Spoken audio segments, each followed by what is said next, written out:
Lu pernah nggak sih lihat konten Facebook dari ibu-ibu yang bikin lu mikir, ini apaan sih? Dari video masak tanpa resep jelas, tips parenting yang malah bikin bingung, sampai drama rumah tangga yang lebay, fenomena ini makin marak karena banyak ibu-ibu yang pengen eksis dan cari cuan di dunia digital.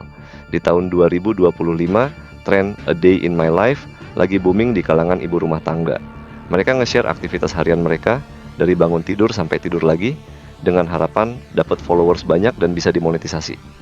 Sayangnya, nggak semua konten yang mereka buat itu berkualitas atau bermanfaat buat penonton. Banyak yang asal upload video tanpa mikirin manfaat atau pesan yang disampaikan, lebih milih bikin konten absurd demi dapetin views dan monetisasi. Padahal kualitas konten itu penting banget buat menjaga kredibilitas dan memberikan nilai tambah buat penonton. Facebook sendiri udah mulai memperketat aturan monetisasi di 2025. Konten yang dianggap nggak berkualitas atau melanggar pedoman bisa bikin monetisasi lu dicabut. Jadi daripada bikin konten aneh-aneh yang nggak jelas, mending fokus ke konten yang bermanfaat dan sesuai aturan biar cuan tetap jalan.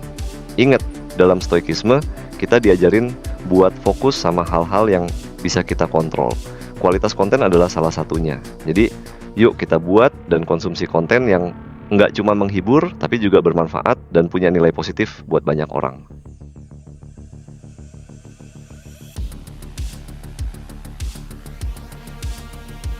Facebook Pro di 2025 jadi lahan cuan instan. Siapa aja bisa dapat uang asal engagement tinggi, tapi ini justru melahirkan tren konten absurd. Mukbang makanan mentah, drama rumah tangga settingan, eksperimen nyeleneh, semua laris karena algoritma Facebook lebih peduli durasi tontonan ketimbang kualitas. Kreator sadar, konten berkualitas nggak cukup buat menang. Yang dicari bukan informasi atau hiburan sehat, tapi kejutan instan yang bikin orang berhenti scroll. Akhirnya, mereka ngorbanin akal sehat demi viral. Bikin video asal heboh, asal kontroversial, asal bikin orang emosi. Algoritma Facebook memperparah ini. Makin banyak interaksi, makin sering video nongol di beranda. Hasilnya, konten clickbait merajalela, sementara yang berbobot tenggelam. Kreator yang awalnya idealis pun akhirnya ikut-ikutan bikin konten receh demi bertahan. Penonton berubah. Mereka kecanduan hiburan instan, nggak peduli substansi, asal bikin mereka kaget atau ketawa. Pola pikir ini bikin konten edukatif sepi peminat, sementara yang absurd makin berjaya. Standar hiburan digital pun makin rendah. Dampaknya nggak main-main. Masyarakat jadi makin permisif sama hal-hal konyol. Apa yang dulu dianggap nggak masuk akal, sekarang malah dianggap normal. Sementara itu, batasan etika makin kabur, karena yang penting adalah viral, bukan benar atau salah. Tren ini menciptakan lingkaran setan, kreator makin nekat cari perhatian, algoritma terus dorong konten absurd, dan penonton makin ketagihan. Facebook yang dulu tempat berbagi informasi berubah jadi arena sensasi murahan. Sampai kapan? Sampai platform ini sadar kalau engagement tanpa kualitas cuma bikin ekosistem digital makin rusak. Tapi sebelum itu terjadi, kita bakal terus lihat timeline dipenuhi konten yang bikin kita mikir, kok hal kayak gini malah laku?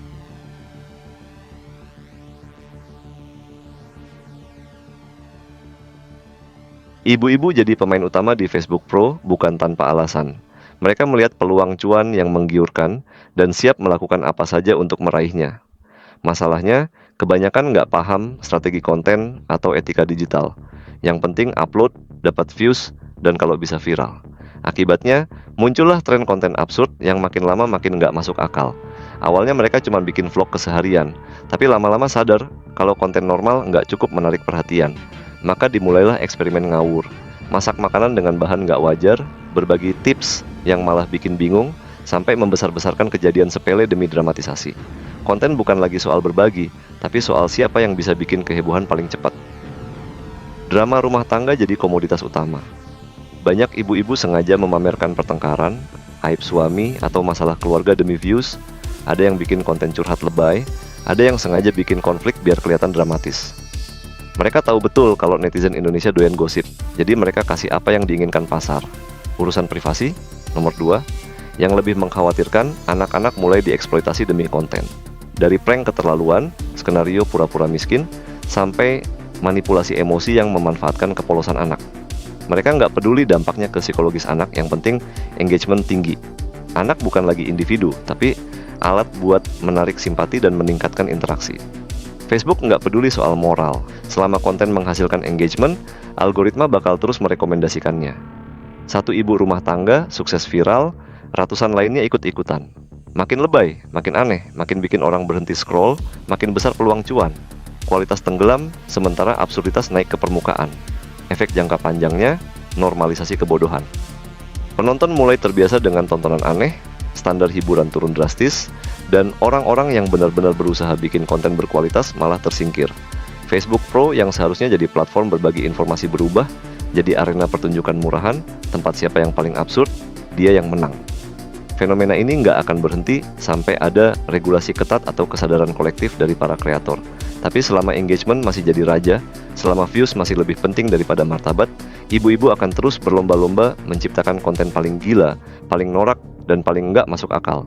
Dan kita, sebagai penonton, bakal terus terjebak dalam siklus kebodohan yang mereka ciptakan.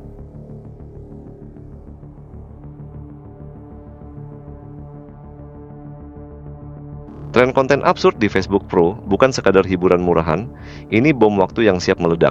Setiap hari, semakin banyak orang kecanduan tontonan yang nggak masuk akal, dan semakin banyak kreator yang rela melakukan apa saja demi viral.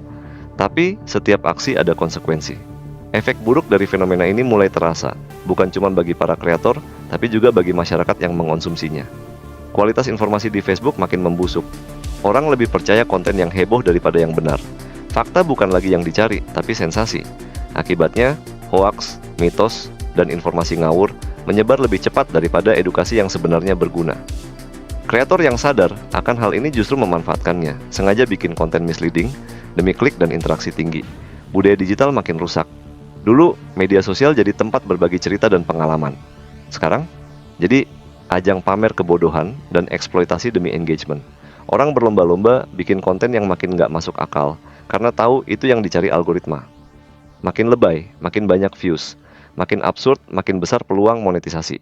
Efek psikologis bagi kreator dan penonton sama-sama berbahaya. Kreator terjebak dalam tekanan harus selalu viral, yang berarti mereka harus terus menaikkan standar absurditas mereka. Nggak cukup drama rumah tangga, tambah konflik. Nggak cukup eksperimen nyeleneh, buat yang lebih ekstrem. Di sisi lain, penonton yang terlalu sering konsumsi konten seperti ini mulai kehilangan kemampuan berpikir kritis. Mereka jadi terbiasa menikmati kebodohan, bahkan mulai menganggapnya sebagai hal yang wajar. Facebook akhirnya sadar kalau tren ini nggak bisa dibiarkan. Tahun 2025, mereka mulai mengetatkan regulasi. Monetisasi nggak lagi sekadar soal views, tapi soal kualitas.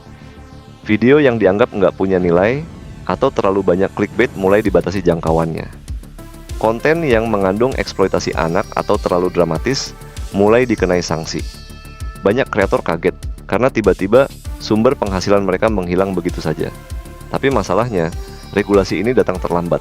Facebook sudah kadung jadi sarang konten absurd dan penonton sudah kecanduan.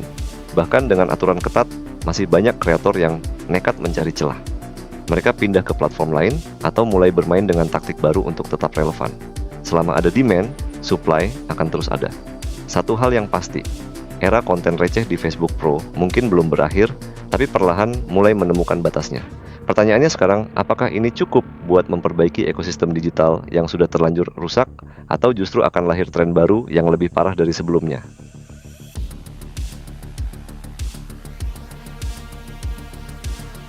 Facebook Pro mulai kehilangan daya tariknya. Kreator yang dulu bebas bereksperimen dengan konten absurd, kini terjepit aturan ketat. Algoritma tidak lagi memanjakan tontonan murahan, monetisasi makin sulit, dan audiens mulai jenuh. Yang dulu bisa viral, dengan trik murahan kini mulai tersingkir, dipaksa beradaptasi, atau hilang dari peredaran. Tapi ini bukan berarti akhir dari konten absurd. Kreator yang cerdik akan selalu menemukan cara baru untuk mengakali sistem. Mereka mungkin tidak lagi mengandalkan drama rumah tangga atau eksperimen nyeleneh, tapi tetap mencari cara untuk memancing emosi penonton. Selama ada demand, supply akan terus ada. Hanya formatnya yang berubah mengikuti celah yang masih bisa dimanfaatkan.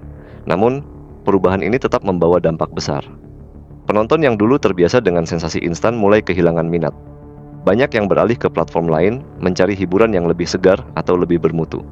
Facebook Pro tidak lagi menjadi tempat utama bagi konten viral, dan bagi kreator yang tidak bisa mengikuti perubahan, ini adalah akhir permainan. Jadi, apakah Facebook Pro akan jadi kuburan bagi konten absurd? Tidak sepenuhnya. Tapi satu hal yang pasti, era kejayaan konten receh sudah menurun. Hanya mereka yang mampu membaca tren dan menyesuaikan strategi yang masih bisa bertahan. Yang lainnya, mereka akan lenyap, ditinggalkan algoritma, dan ditinggalkan penonton.